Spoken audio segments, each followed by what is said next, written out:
interests of Indonesia, which will be moderated again by Dr. Adia Paramita Prabandari. Dr. Adia, the platform is yours. Okay, thank you very much, Daniel. Hello, everybody. Good afternoon. Uh, we are welcoming Prof. Supancana this afternoon as our speaker. Hello, Prof. Thank you so much for joining us today. Hello, Bu Adia. Thank you very much for giving me this opportunity. You're welcome, Prof. I hope you are in a good health, Prof. Hopefully. Okay, okay. Prof. Supancana will deliver a speech entitled "Current Issues on Outer Space Law and the National Interest of Indonesia," and I am really sure that this will be very interesting for us because, as far as I know, although air and space law is not a new field of law, but it's quite unpopular and but on the other side, this air and space law is developing very fast and continues to raise new hot issues. So I think we should start the speech. But before that, I will briefly introduce Prof. Supancana. Prof. Supancana completed his Bachelor of Law degree in International Law at the Faculty of Law Pajajaran University in 1983, then continued his Master of Law in Economic Law at the University of Indonesia in 1990, and then he finished his doctoral degree in international law in the State University of Leiden, the Netherlands. He has many certificates from various training held by various institutions, such as Certificate of Certified Mediation Training from the Indonesian Mediation Center in 2004, and then Certificate of Certified Mediation Training also in 2007, and Certificate of Achievement of Training on Regulatory Impact Analysis from VI.A. USA, Washington, D.C., USA in 2008. He is member of various professional societies, such as the International Institute of Space Law, of the International Astronautical Federation since 2000, and then member of Advisory Board Indonesian Air Law Society, Masyarakat Hukum Udara Indonesia, since 2013, and then also the member of the International Advisory Board of the International Institute of Air and Space Law, Leiden University, the Netherlands, since 2018, and also chair of Asosiasi Profesional Privasi Data Indonesia atau Association of Data Privacy Professionals Indonesia since 2020. He has so many research and publications, particularly in his area of expertise, such as in aviation law, outer space law, cyber law, and cyber ethics, direct investment law, national and international contract law, and also arbitration and alternative dispute resolution. Okay, without any further ado, I would like to welcome Prof. Supancana. Due to the limit of time, Prof. Supancana will have approximately 60 minutes, Prof, to deliver the speech, and then followed by a discussion session. Okay, the platform is yours, Prof. Thank you very much, Ibu Adia, for your kind introduction. Participants of the International Summer Course program organized by the State University of Diponegoro in Semarang. I'm honored to talk about the current issues on outer space law and the national interest of Indonesia. Actually, there are many current issues. In addition to the current issues that we are going to talk this afternoon. But when we talk about the national interest of Indonesia, I try to pick some current issues that closely related, of course, to the interest of Indonesia. Next slide, please. Next slide, if possible. I would like to talk about the systematic of my presentation. Starting with the introduction, and then I would like to talk about the definition and delimitation of outer space, of course, in relation to the national interest of Indonesia. And second issues that I would like to touch is the utilization of geostationary orbits, and of course the position of Indonesia as the longest, the country with the longest equatorial arc. And then we would like to talk about the small satellites, and then about space tourism, about space security, and about space debris. So there are 6 main issues, or 6 main aspect of the current issues in outer space law that I would like to discuss in this afternoon. Next slide, please. Yeah, I think all of us aware that since the very beginning of space activities, marked by the launch of Sputnik 1 on the 4th of October of 1957, there are some real progress that have been achieved so far, both in terms of space science and technology, and also, of course, its application. And in line with such development, there are some emerging issues, in particular related to the privatization and commercialization of space activities. You know that in early 1990s, after the broke up of the Soviet Union, there are some changes in the development of outer space activities, from purely government to government activities to the direction of commercialization or privatization of space activities.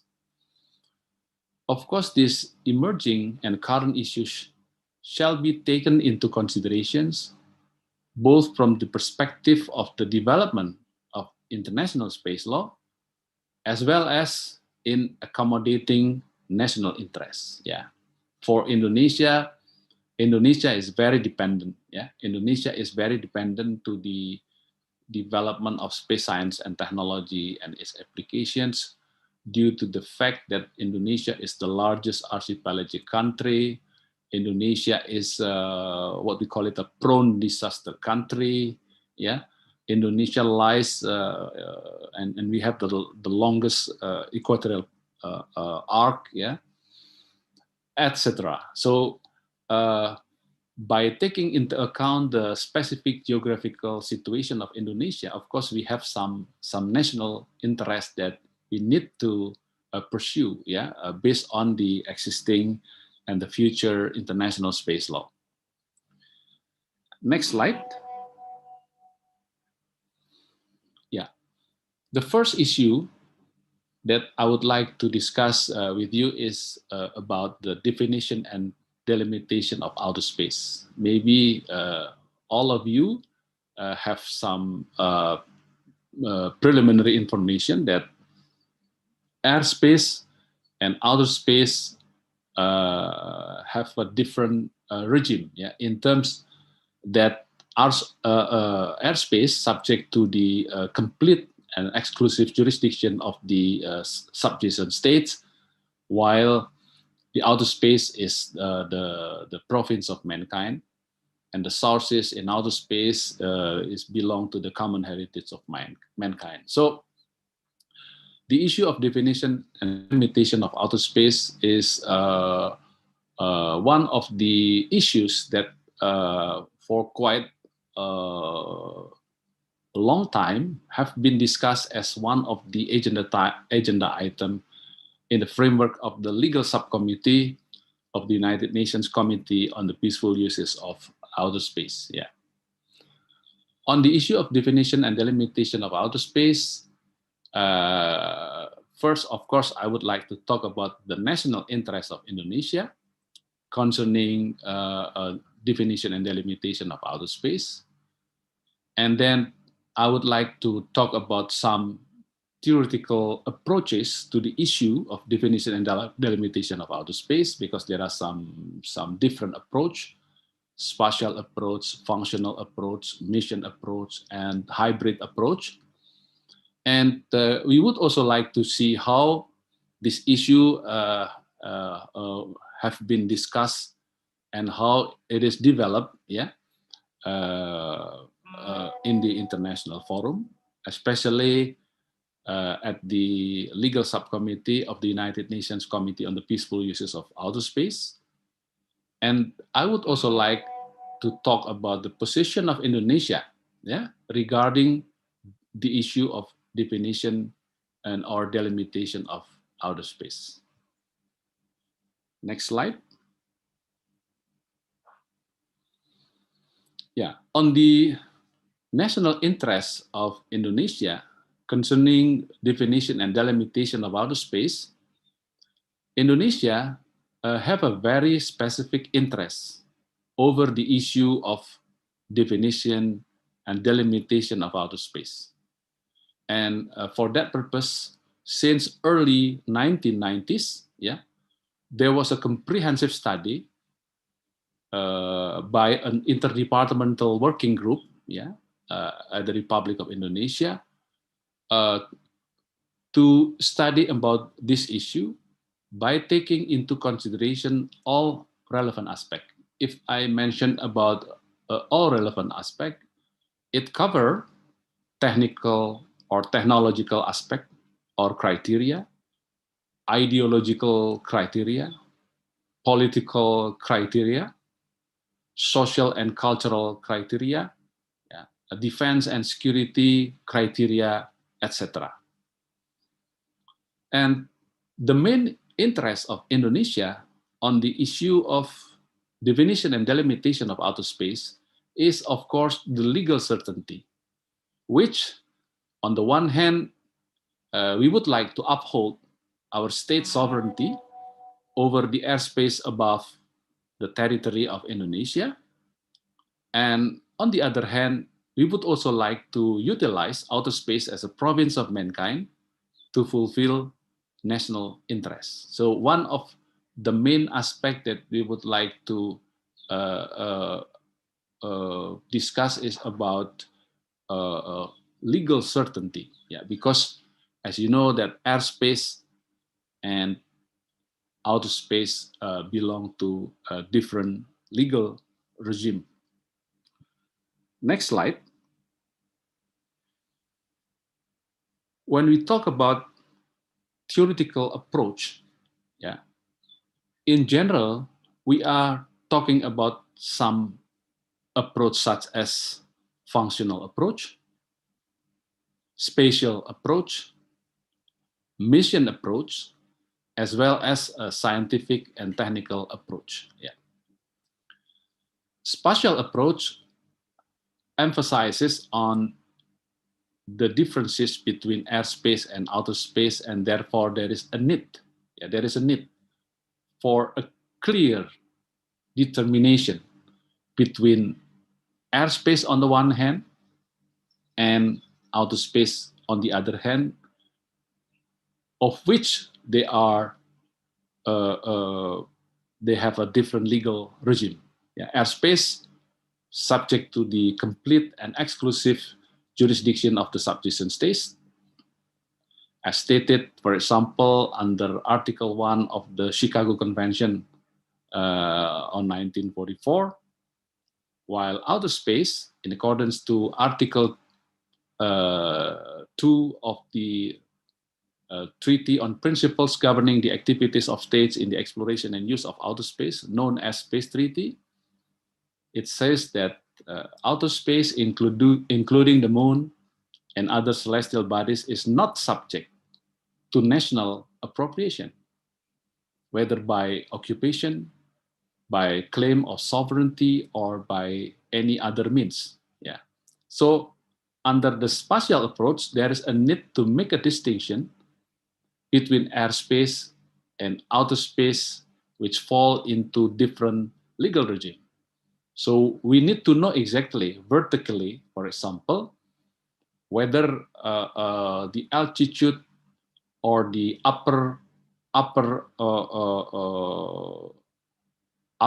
point of the airspace is 100 kilometers, for example, while the lower perigee, for example, under the outer space law, fall into like 80 or 90 kilometers above the sea level. That is the first approach, as we call it, as a spatial approach. The second approach is the functional approach. Yeah. Under functional approach, for example, they basically deny the importance of having a certain border between airspace and outer space. So in the basic principles of this approach, yeah, the law that would apply, yeah, it depends on the kind of the flight instrumentalities. Yeah, if you are using aircraft, then air law shall apply.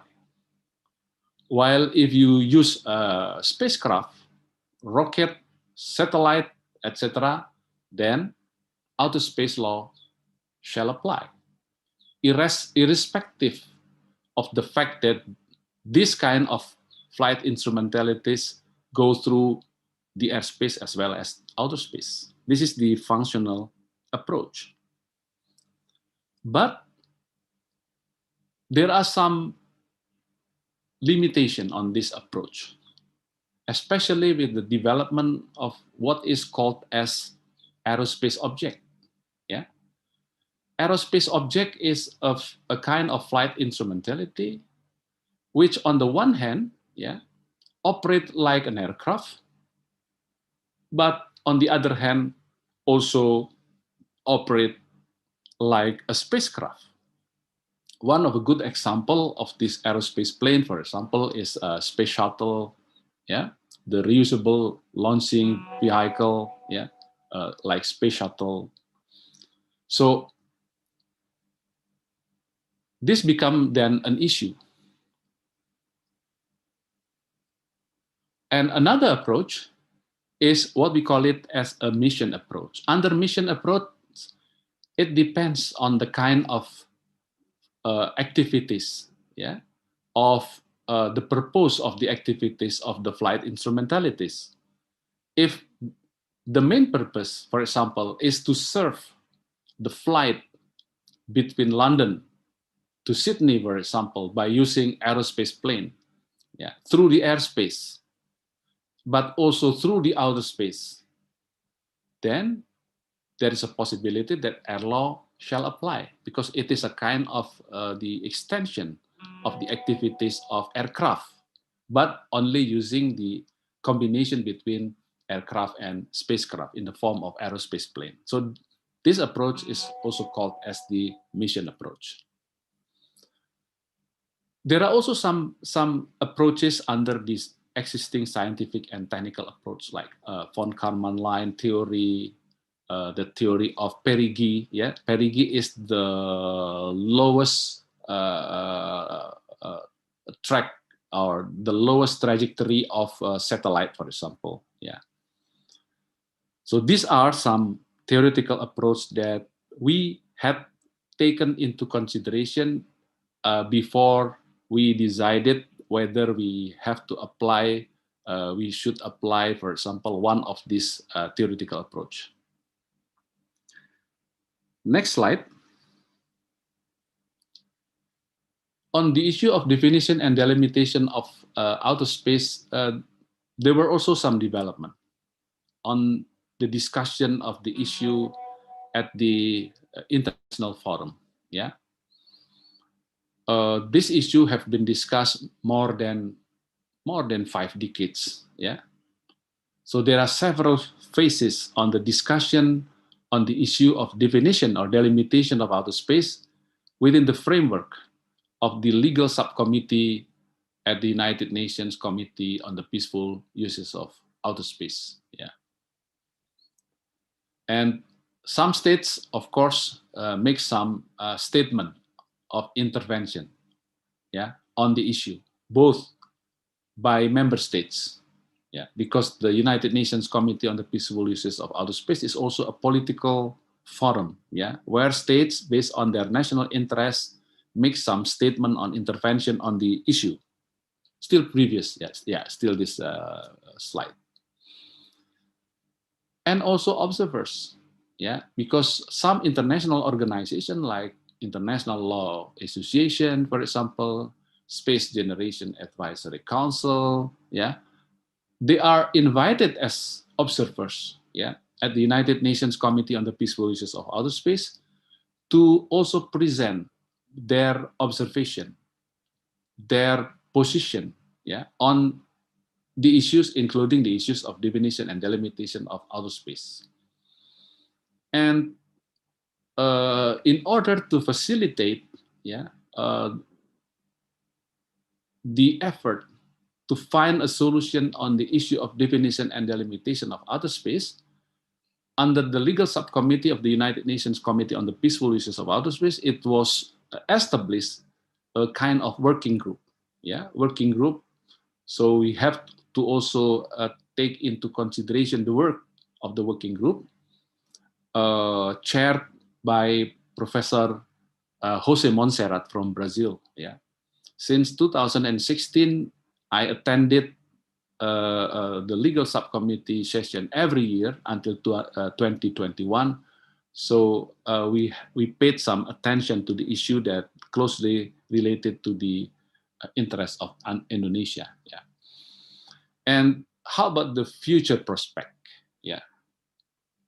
Some countries, yeah, and some observers have their opinion on the issue of definition and delimitation of outer space, and nearly achieve a kind of consensus on the issue.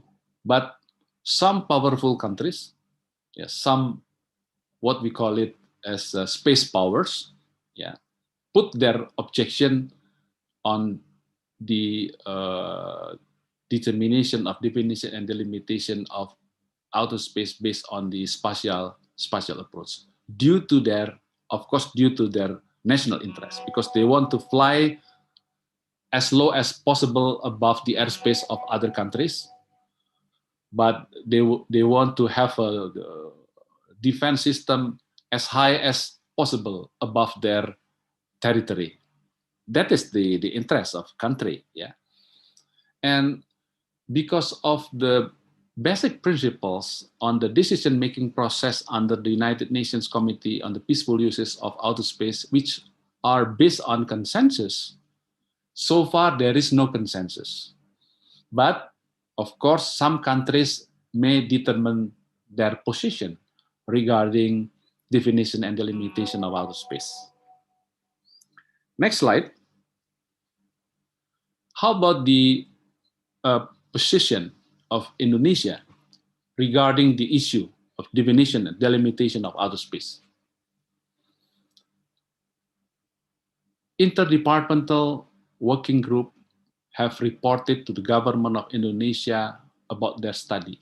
Yeah, of course, this study must be based in the first place on the national interest of Indonesia, where finally Indonesia has officially declared its position on the issue of definition delimitation of outer space at the legal subcommittee of UNCOPUOS, yeah, where Indonesia implement spatial approach on the issue where outer space start at the altitude of around 100 to 110 kilometers above the sea level. And from the elucidation of law number 21 of 2013 concerning space activities, it confirmed, yeah, it confirmed the above position. And during the legal subcommittee session, under the agenda item of definition and delimitation of the space, Indonesia again and again put its reason, yeah, why Indonesia selected the spatial approach based on its national interest on the issue of definition and delimitation of outer space. This is one issue that I touch on this presentation on the definition and delimitation of outer space. The second issue, next please. The second issue is the utilization of geostationary orbit. Yeah.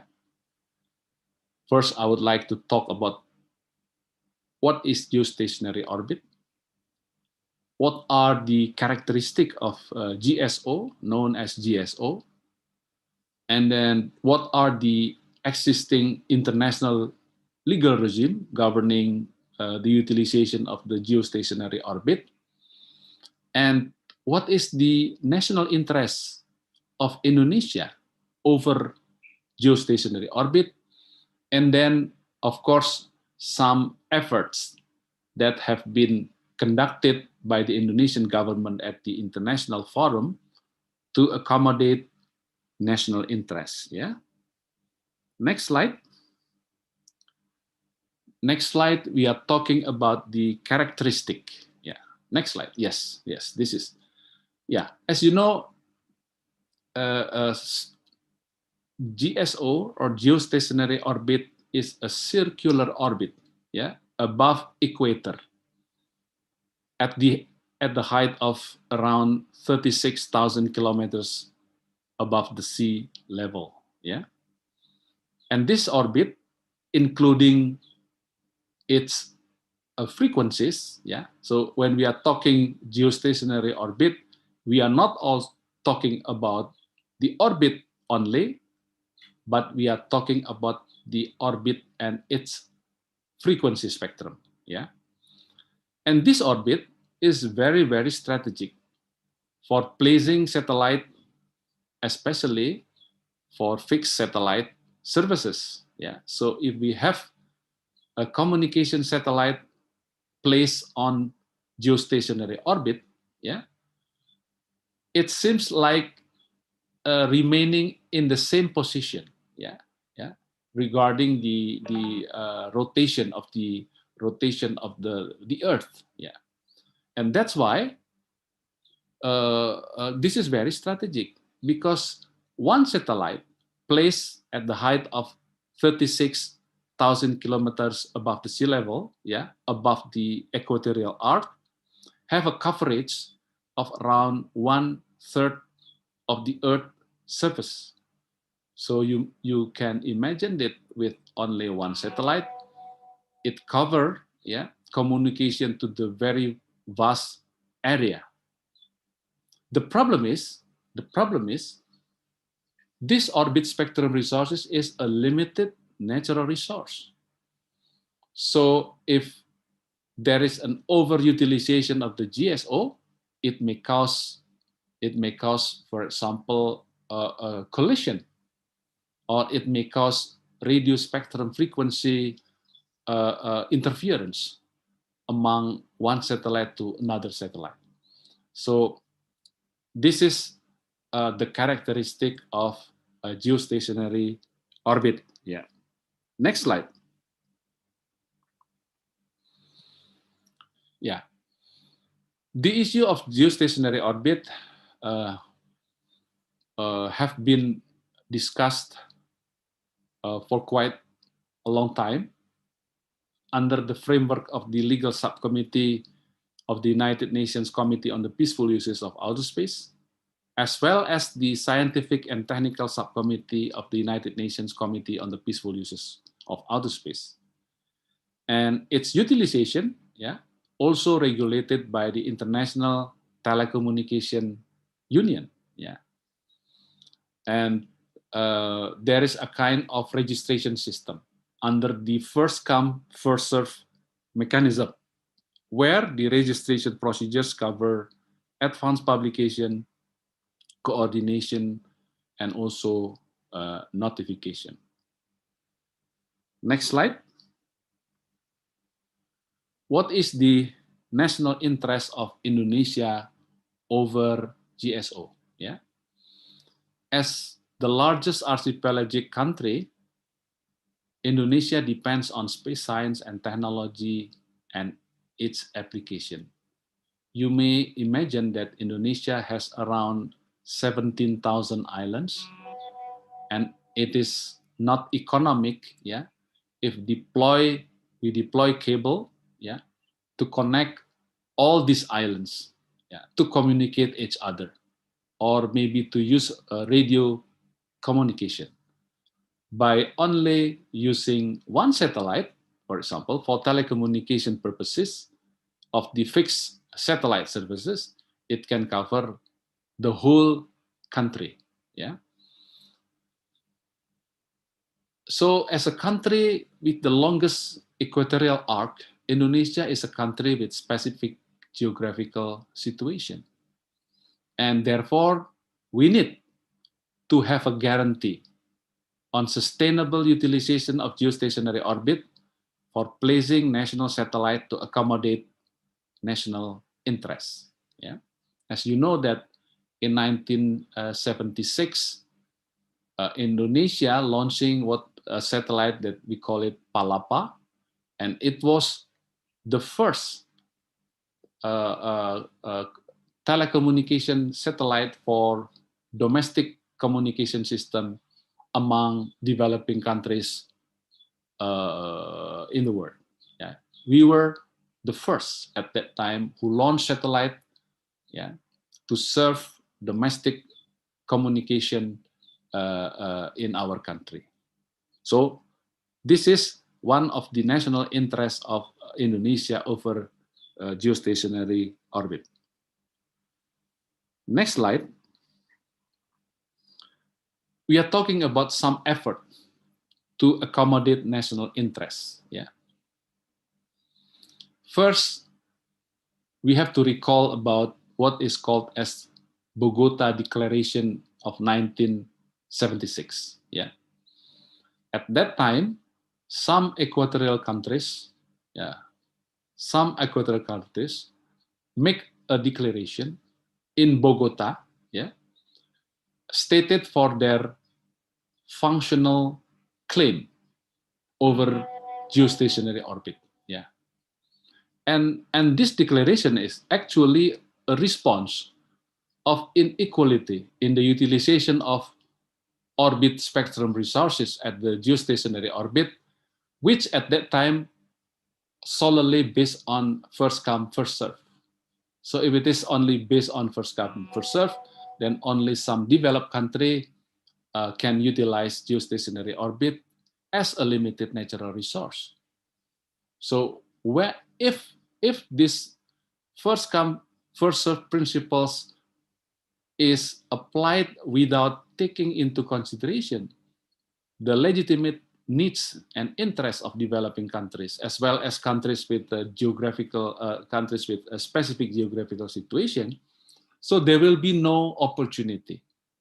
So if we all recognize that outer space, and GSO is a part of outer space, belongs to the mankind, it is a province of mankind, so there must be some opportunity for developing countries or countries with specific geographical situation or latecomers to also utilize this strategic and important orbit spectrum resource. So from this perspective of developing countries and countries with specific geographical situation, such declaration was actually a response to the inequality. And this declaration was actually tried to accommodate the needs and interests of developing countries, equatorial countries, and countries with specific geographical situation. And in order to guarantee a rational, equitable, and economic utilization of geostationary orbit as limited natural resource, there is a need to elaborate sui generis regime governing the utilization of geostationary orbit.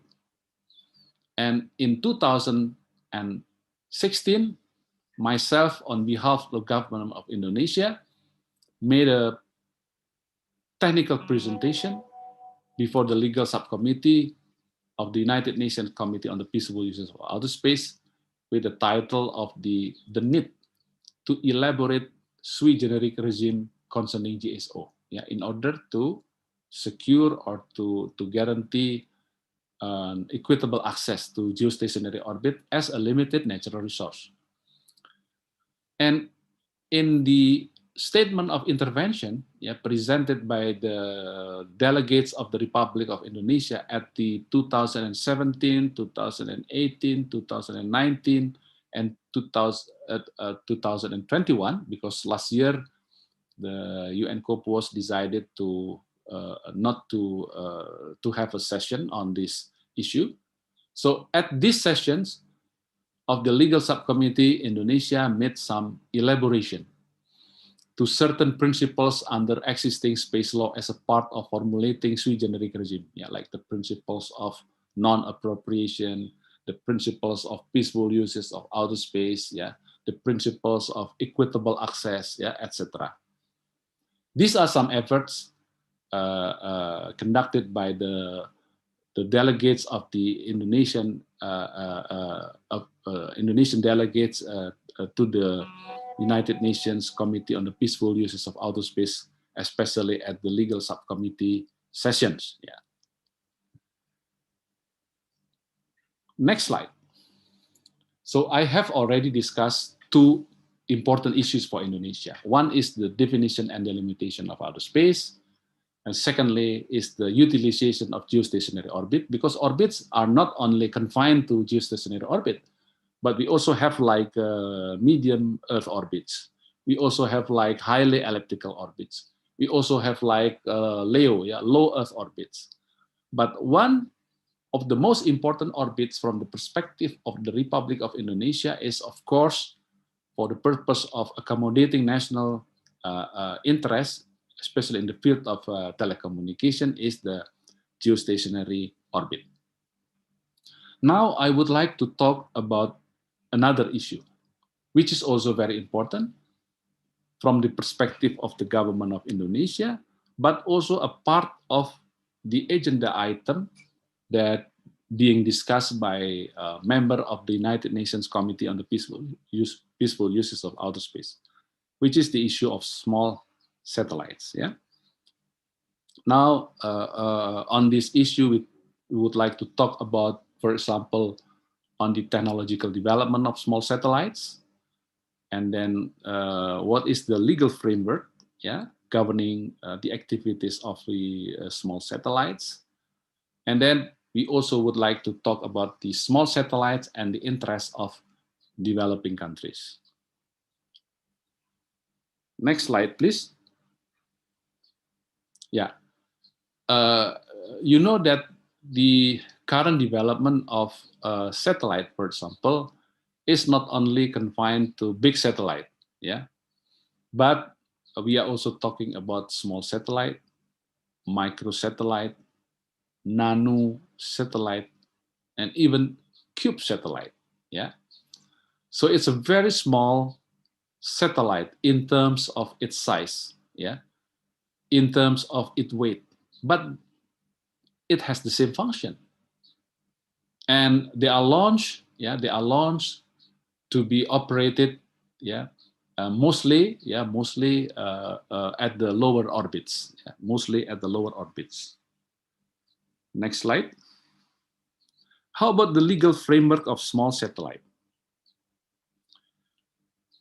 In principle, all forms of regulations concerning satellite, irrespective of its size, shall apply to small satellites.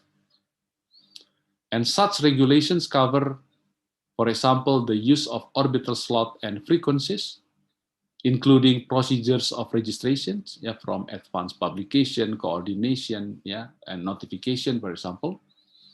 Also on the issues of liability. So when there is a damage caused by a small sat, for example, then the provisions of liability under the existing space law, both under the Space Treaty of 1967, from the Liability Convention of 1972, because there is a special convention dealing with that, so-called International Convention on International Liability for Damages Caused by Space Objects of 1972. The liability issue is also the same. Also the same on the issue of safety and security, on the issue of sustainability, on the issue of environmental protection, and also on the issue of risk for damages, etc. Yeah, there are some legal framework on for satellites, yeah, where either both big satellites or small satellite, the same principles and provision applies. Yeah. Now we would like to talk about the small satellites and the interest of developing countries. For developing countries and the latecomers countries, the development and operation of small satellites are their entry point into space activities concerning its relatively efficient costs with similar function. Yeah, for example, Indonesia now have the ability to build, yeah, a small set, yeah, with its function for surveillance, yeah, for monitoring, yeah, environmental monitoring, yeah, for remote sensing activities, etc. And based on the above consideration, some developing countries propose to implement a certain relaxation on regulations concerning small satellites, because this is an entry point for them. So they would like to have some kind of relaxation in the implementation of regulation concerning small set compared to bigger satellite. Such proposal, for example, it was proposed by the delegates of Iran, was refused by developed countries by emphasizing that the same compliance to the existing regulation both for small satellite as well as bigger satellites. Next slide. Yeah, I have talked about three current issues on definition and delimitation of outer space, on the geostationary orbit, on its utilization and its utilization, and also the issue of small satellite. Now, I would like to discuss about space tourism. Yeah, most of you, I think, in the last few weeks, have witnessed the launch of Virgin Galactic, yeah, by Richard Branson, and also Blue Origin, yeah, by Jeff Bezos, yeah. Actually, on the space tourism, there are some initiative on space tourism, yeah. So what we would like to see is also about the regulatory framework of space tourism, and also some liability aspect and future prospect. Next slide. These are some initiative, yeah. I heard that Elon Musk also have bought the ticket, yeah, for the next Virgin Galactic flight, yeah, and Jeff Bezos, yeah, have been launched, yeah, with the Blue Origin, yeah, and also there are some ideas like Orient Space Hotel, and regarding Elon Musk, actually they are quite succeeded in developing what we call it as a reusable launching vehicle. Yeah. So these are some initiatives regarding space tourism. Next slide is related to regulatory framework of space tourism. Yeah. Basically, existing space law shall apply to space tourism. Yeah. If we talk about the existing space law, we are talking about international legal instrument, both in the form of hard laws as well as soft laws. Yeah. If we talk about the hard laws, we talk about the Treaty on Principles Governing the Activities of States in the Exploration and Use of Outer Space, known as Space Treaty, where Space Treaty is also called as the Magna Charta for space activities, because it consists of the main principles governing the activities of states in the exploration and use of outer space. And then we are also talking about some other some other convention or agreement based on the Space Treaty of 1967. Yeah, so-called, for example, Rescue Agreement of 1968, Liability Convention of 1972, Registration Convention of 1975, and also Moon Agreement of 1979. But we also have some, what we call it as soft law, yeah, in the form of declaration, yeah, in the form of principles, like principles governing direct television broadcasting, principles governing remote sensing activities, principles governing nuclear power sources, mitigation guidelines related to space debris, etc. And operator of space tourism, of course, shall acquire authorization and continuing supervision from the appropriate state. Yeah, under Article 6 and 7 of the Space Treaty, it is said that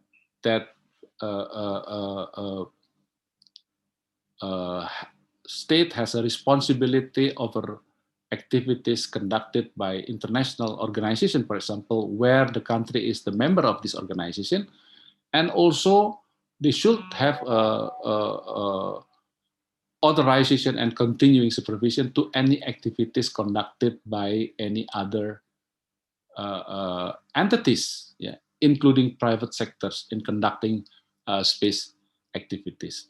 And what we call it as appropriate state is the launching state and also the state of registry. And the operator of the space tourism in the future can be state enterprise, but it can also be private enterprises. Yeah. Next slide. We are also talking about the liability aspect of future prospect. Yeah. Participants, based on the existing space law, in particular liability convention, launching states shall be liable for any damages caused to third party in other country. So liability convention, yeah, it cover a compensation for damages caused by an activities, yeah, to persons or to property belongs to persons or legal entity in other countries. So launching state is actually try to protect the potential victims or victims from space activities. Secondly, inter-party liability among the parties in joint activities can be arranged by relevant parties. So if there are some joint activities from different countries, yeah, from different organizations of different countries, for example, they may make an internal arrangement on the liability issues, both inter-party liability arrangement as well as third-party liability issues. And in the future, when space tourism become purely commercial, of course, there is a need for a private space law, because so far, yeah, the existing space law is more what we call it the public law, yeah, because when there is damages, for example, the launching state shall be liable. So it is a G2G, yeah, liability system under the existing or the current space law. But in the future, when the activities of, for example, space tourism become more frequent, and when it is become more commercial, yeah, then of course there is a need of to deal with the private aspect of space law regarding the space tourism. Yeah. Next slide. Next slide. We are talking now about the space security. Yeah. We are talking about its definitions, indicators, some initiative, and the need to protect and preserve space security. Yeah. Next slide. On the definition of space security, yeah, space security has been defined as the secure and sustainable access to and use of space, and freedom from space-based threats. So this definition is the broadest definition. Yeah. So what we meant as space security is not only related to the space security such as defense and security, but it also covers sustainable access to and use of space and freedom from space-based threats. Yeah, this is reference to the member of the Republican at the United States Senate, yeah, Lawson, and on the Space Security Index, yeah, written by the international in the International Journal on Space Policy. Yeah. Next slide. Yeah, there are some indicators. Yeah, based on such definition, there are some indicators of space security. So when we are talking about space security, we are talking about space environment. We are talking about space situational awareness. We are talking about space security, law, policies, and doctrines. We are talking about civil space programs and global utilities. We are talking about commercial. We are talking about space support for terrestrial military operation. We are talking about space system protection. We are talking about space system negation. And we are talking about space-based strike weapons. Yeah, there are a lot of indicators when we are talking about space security. Next slide. Next slide is the need to protect and preserve space security. Yeah, we need to protect and preserve space security against acts that would jeopardize international peace and security. We need to encourage new development on space science and technology and its application. Yeah, we need to protect and preserve space security against any military activities and other development of weapon system in outer space activities. Yeah, we need to support commercialization of space activities. We need to uphold principles of international law as an integral part of international peace and security. Next slide. Of course, in order to achieve space security, there have been some initiative, yeah, from Unispace 1982, the second Unispace, third Unispace, through what we call it as a government group of experts, through promoting transparency and confidence building measures, through, for example, formulating instrument on prevention of arms race in outer space, through drafting international code of conduct for outer space activities, through drafting treaty on the prevention and of the placement and of weapons in outer space, the threat or use of use of force against outer space object, through sustainable development goals, and through long-term sustainability of space activities. So there should be some more and more initiative, yeah, to maintain and preserve space security. Next slide, we are talking about the last issue, yeah, which are closely related to the interests of Indonesia, for example. We are talking now about the space debris, yeah. There are some fact and concern, of course, about space debris. But there are also some main approach on prevention and overcoming space debris. They are international, institutional, and legal framework to overcome space debris. And also there are some national initiatives to deal with space debris. Yeah. Next slide. On the fact and concern about or over space debris. Yeah.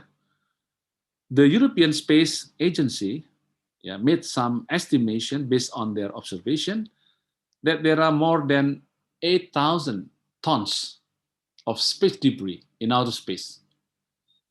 And there are around 29,000 pieces with the size of more than 10 centimeters, while in total, the number of space debris exceed 1 million pieces. Yeah, smaller and bigger than 10 centimeters.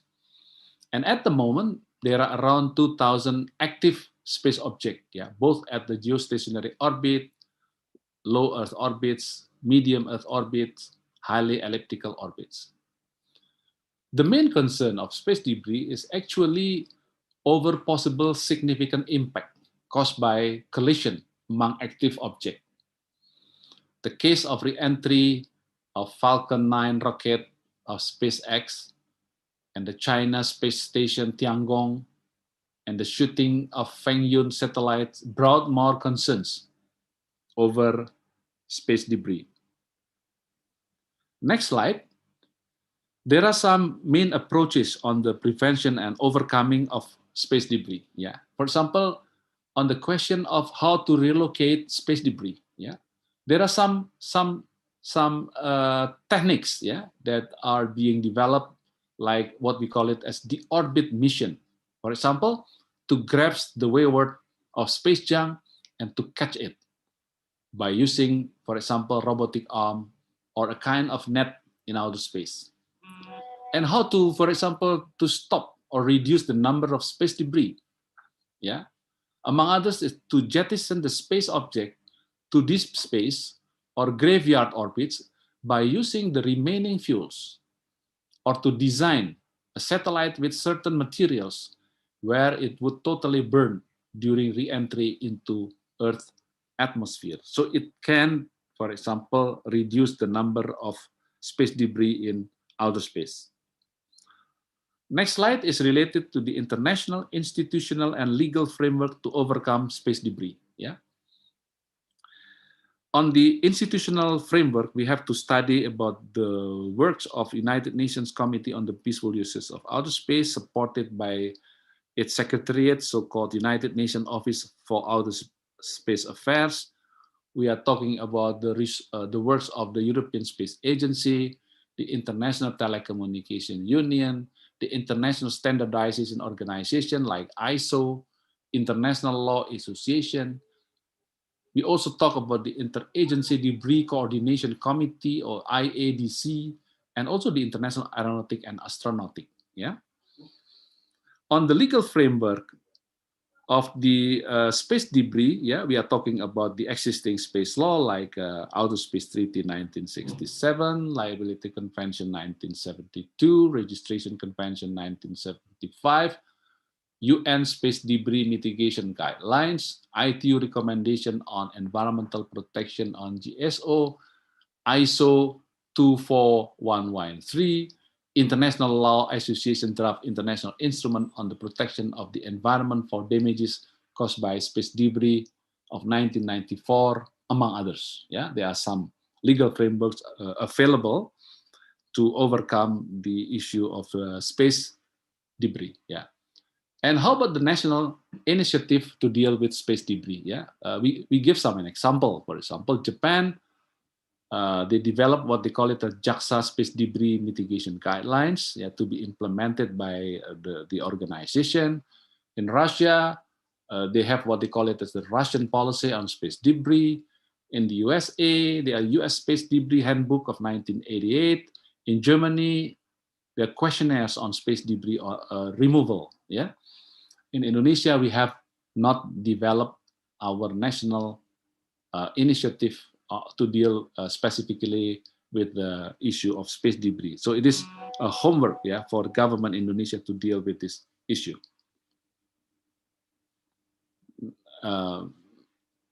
I think I have discussed, yeah, all the issues, so-called the current issues on outer space law. Next time, maybe I could also discuss some other issues, which I was also a part of the team, yeah, to develop a kind of building block to deal with the space resources and also the issues of space traffic management, etc. Yeah, but so far, when we talk about the national interest of Indonesia and existing current issues on outer space law, I think this 6 issues is deemed as sufficient. Thank you very much for your kind attention. Yeah. Now I leave it to our moderator to lead us on the Q&A. Yeah. Thank you. Okay, thank you very much, Prof. Supancana, for the clear and interesting, very interesting explanation about the current issues on the space law and also our national interest on it. So this speech has already broadening our view about space law, especially, and also that space is not only used for like research and technology, and also for military purpose, but also used for tourism, and also how to overcome the debris problem. Okay, now we have some question here in the chat box. I will read the first question, and then for the second and third question, they will ask you live. Okay, the first question is from Nick from Queen Mary University. Good day, Professor. Do you think that the outer space issue will only be monopolized by a developed country? For example, like US, Russia, and China. Do you think that any small country can utilize their space territory? The platform is yours, Prof. Should I answer directly? Yes. Okay. Thank you for the questions. Yes, the problem in the past is because of the technical capabilities, financial capabilities are only in the hand of developed countries, for example. There were some tendencies that only developed countries could utilize, yeah, both the outer space as well as the resources in outer space. Yeah. And of course, as outer space is the province of mankind, and resources in outer space is the common heritage of mankind. So other countries, not only developed countries, but other countries, including developing countries, countries which is deemed are as a latecomer, and also countries with specific geographical situation, would also like to share the benefit, yeah, the benefit. Because under Space Treaty 1967, for example, it is stated that outer space shall be benefit and in the interest of all mankind. So if outer space shall be the benefit and for the interest of all mankind, then it should include both developed countries as well as developing countries. The international legal regime that are going to be formulated is also to guarantee, yeah, to guarantee when, for example, the developing country or latecomers countries, yeah, have such a capabilities, then the system or the mechanisms are already in place, yeah, to guarantee their access to outer space, yeah, because under the existing space law, there must be a guarantee to access to all countries, irrespective of their level of economic development as well as their technical development. So for today and for the future, outer space should not be monopolized only by some developed countries. That's my opinion or my response on the questions. Thank you very much. Okay, thank you, Prof. And then the second question will be given live from Mac Kelly, University of Canberra. The platform is yours, Mac. Okay, please. Hello, I'm Megan from the University of Canberra in Australia. Earlier, you mentioned that there's a treaty for peaceful space exploration, but is there anything regulating how they use the information they gather? For example, are they required to share the research or any important information they might find? Yeah, thank you, Meg, for the interesting questions. Under the existing space law, firstly, of course, I have to revert to the Space Treaty of 1967. There are 9 important principles. Yeah, the first principle is outer space, including the moon and other celestial bodies, shall be for the benefit of all countries. Yeah, and in the interest of all mankind, irrespective of their economic development as well as their technical development. So the same access to all countries. Second principles is elaborated under the Article 2 of the Space Treaty, which is stated that outer space, including the moon and other celestial bodies, is not subject to national appropriation, whether by occupation, by use, or by a claim of sovereignty, or by any other means. Yeah. The fourth principles is outer space, including the moon and other celestial bodies, shall be exclusively for peaceful purposes. Yeah. The fifth principles, astronaut is the envoys of mankind. The sixth principles, international responsibility, state responsibility, and international liability for damages caused by a space object.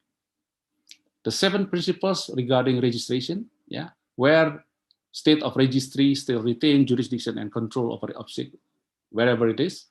And the ninth principle is regarding a protection of environment and international cooperation. So to answer the questions must be based on these 9 principles as formulated or as elaborated under the existing space law, especially under the Space Treaty of 1967. Meaning that if there is an information, if there is an important information that could be for the benefit and in the interest of all countries, it shall be shared. Yeah, it shall be shared. Of course, it should be subject to certain requirements on the access of such information. We've been discussing this at the legal subcommittee, and of course there are some opinion about that. And I have very good relations with the head of the Australian delegates, yeah, Professor Stephen Freeland. So we have discussed a lot of things with them. Yeah. In addition to the formal discussion at the legal subcommittee, we have some forum where we can discuss in an open manner, yeah, among the experts like Professor Stephen Freeland from Australia, Wang Guoyu from China, from Japan, and also from other countries. So because we all aware that outer space is for mankind, so there must be some system in place, yeah, to make sure, including information shall be shared if it is for the benefit and in the interest of all countries. Thank you, Meg, for the questions. Okay, thank you very much for the complete explanation, Prof. And then the next one is from Daphne, Taylor's University. Hey, Daphne, you can come online. Hi, Professor. Yes, hi. Yeah, I'm Daphne. Nice to meet you. I'm from Taylor's University. Yeah, I'm impressed with the idea of space tourism, really. And do you think that space tourism will most likely be carried out by developed countries only, or both will be involved? And also, do you think that the conflicts that arise from space tourism will be settled like in the launching state or in the international court? Yeah, that's my question. Yeah, thank you very much.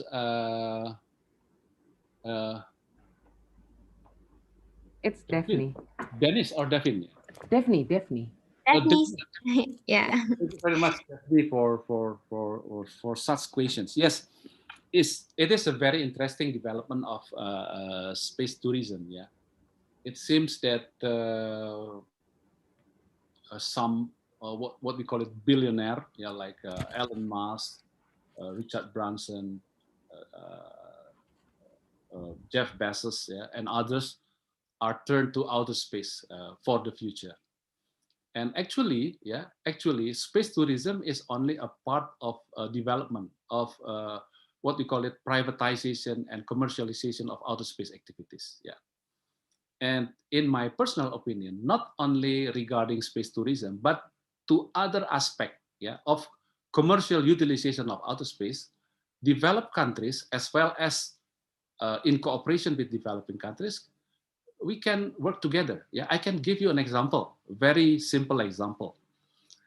We are going to commercialize, yeah, Indonesian territory, yeah, which lies in the equator which is very ideal, yeah, very ideal, including for example, developing of space transportation system.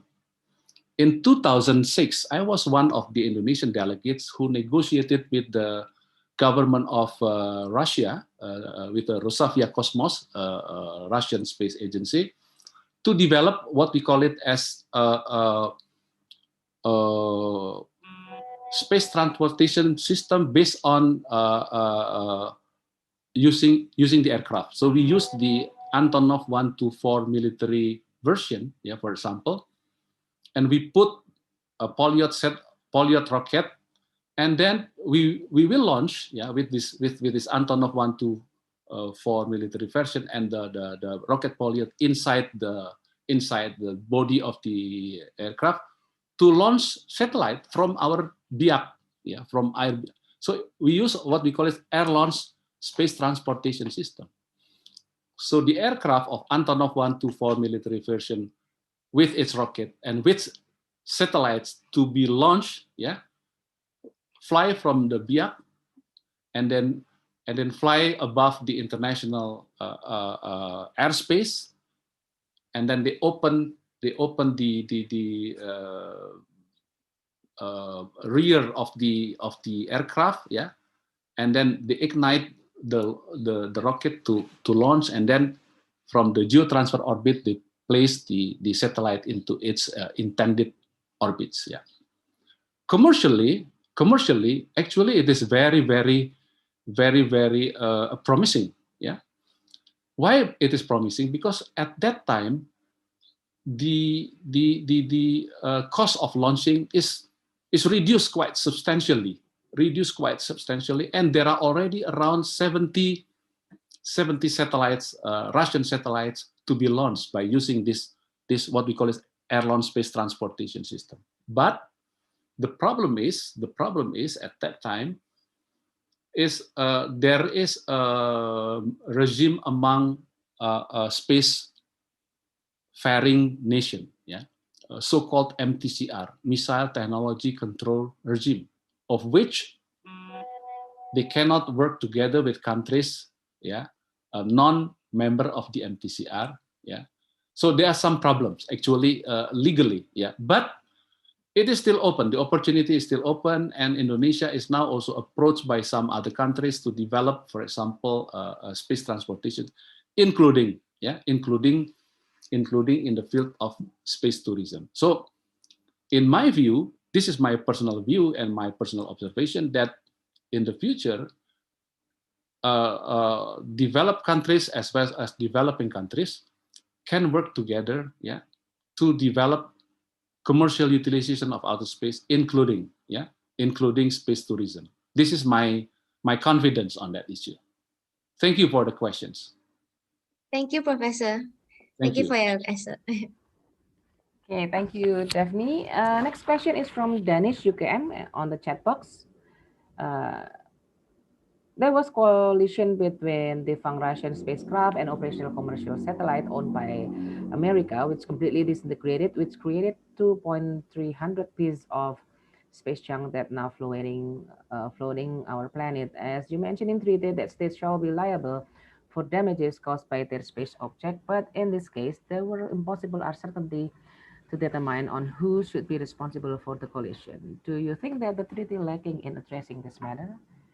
I think the treaty, especially the Convention on International Liability governing the activities of states in the exploration and use of outer space, or so-called Liability Convention, is very clear. Yeah, this Liability Convention applied two bases of liability. Yeah, the first basis of liability is so-called absolute liability. So when, for example, an activities of a satellite by one country, for example, entry into the atmosphere, re-entry into the Earth, and then fall into the territory of another country and cause damages, one of the case is the Cosmos 954. Yeah, it is a surveillance satellite owned by Soviet Union in 1978, and then it falls to territory of Canada at the time, at the province of Alberta, Saskatchewan in Canada, and cause damages. If it caused damages on the surface of the earth, including aircraft in flight, then the basis of liability is absolute liability. Absolute liability means there is no ceiling of liability, and there is no exemption from liability. It is different with, for example, a strict liability, for example, absolutely liable, the launching state. But the second basis of liability that apply under the liability convention is based on what they call it as liability based on fault. So if something happened, if the collision happened, among different satellites of different countries in outer space, so the location is in outer space, then liability based on fault shall apply. Why liability based on fault shall apply? Because in the opinion of those who formulated this liability convention, if the space object already in outer space, then the launching state has the capabilities to prove about who shall be liable. So it is based on the liability based on fault. So in my opinion, there is no legal lacuna, there is no legal vacuum on the issue of liability, because it is already very clear under the Liability Convention 1972. And Indonesia is also a country that ratified this liability convention. So there is no problem with that. Thank you. Okay, thank you, Prof. Next question is from Shaswan from UKM. He have two questions. The first is, recently we have been shocked about the news of China's core part of the rocket will be falling down to the random places on Earth at that time. Therefore, then China be liable for the crashing part of the rocket if it brought harm to the citizens of the victim country. And the second one is, most of the developed countries has launched their own satellites, either commercial or military satellite. Can I know if there is any convention or international treaty prohibits them from obtaining private information from some countries? For example, the geography of the target country and also its military base. And is there any cases happened before like this? Thank you. Okay, thank you very much for the question, Shazwan, from the National University of Malaysia.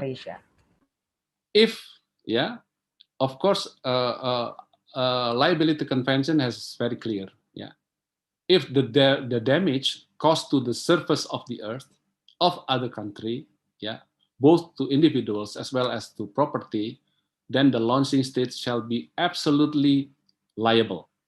It is very clear on that.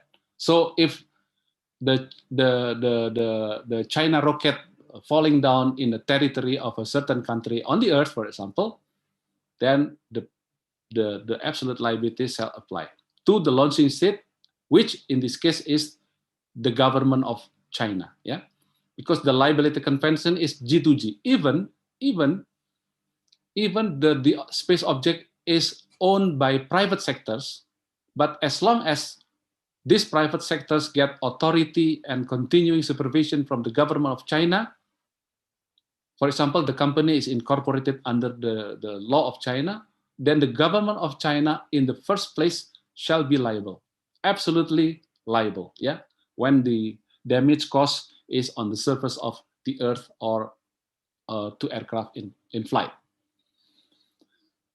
The second question, there is no specific convention, for obtaining private information of some countries, but there is a principle under the soft law. It is a part of the soft law under the existing international space law, what we call it as the remote sensing, the principles of remote sensing. So under the principles of remote sensing, basically every country can do the sensing activities to any country in the world. But they have to respect the territorial integrity, and sovereignty of the sensed state.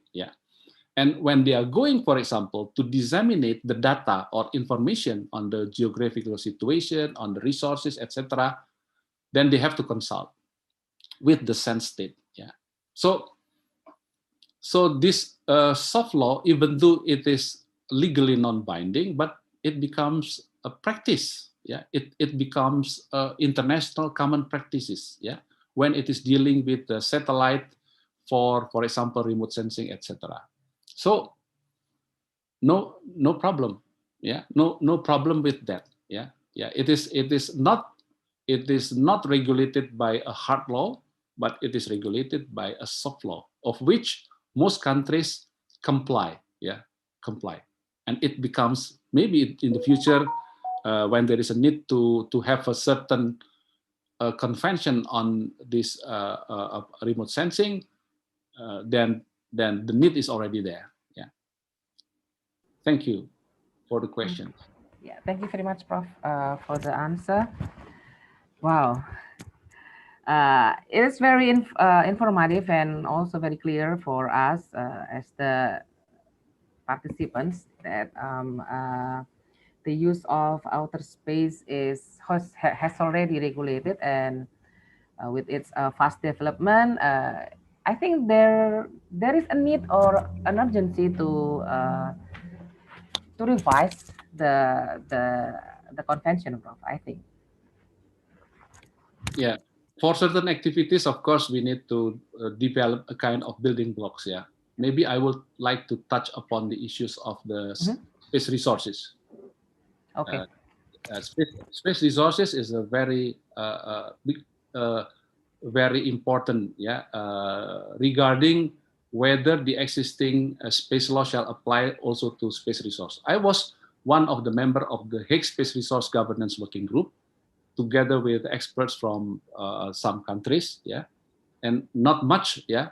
Only 18 individual members are invited to be part of it, and we have discussed it several times in Leiden, and the last time we discussed it in Luxembourg in 2019, and now we have a kind of building block or a kind of principles in place, yeah. We predicted that in 2040, yeah, exploration, utilization, exploitation of space resources will become an activities, daily activities.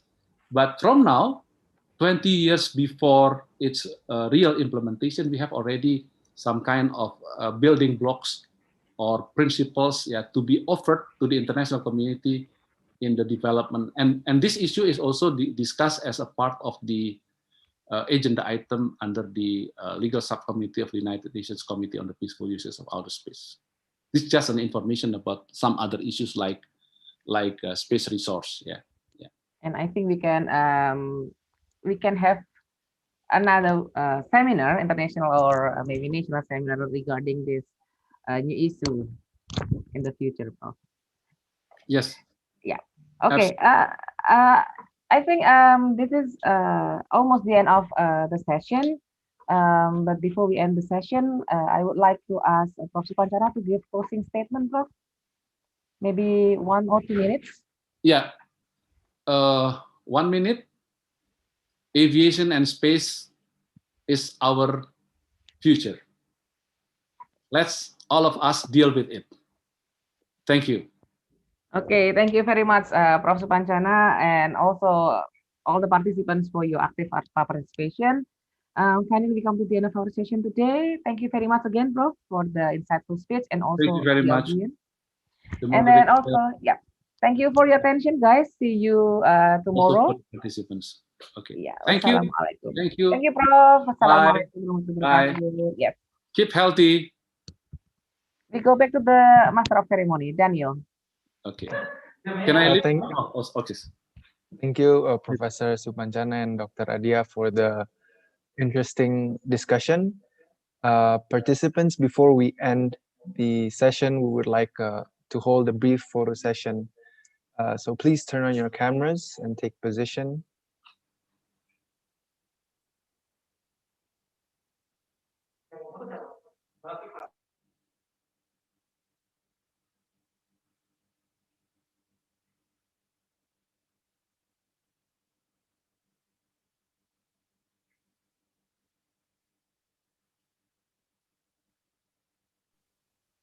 Okay, is there any more?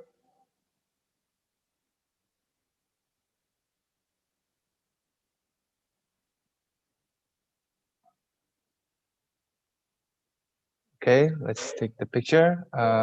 Ready? 1, 2, 3. And one more. 1, 2, 3.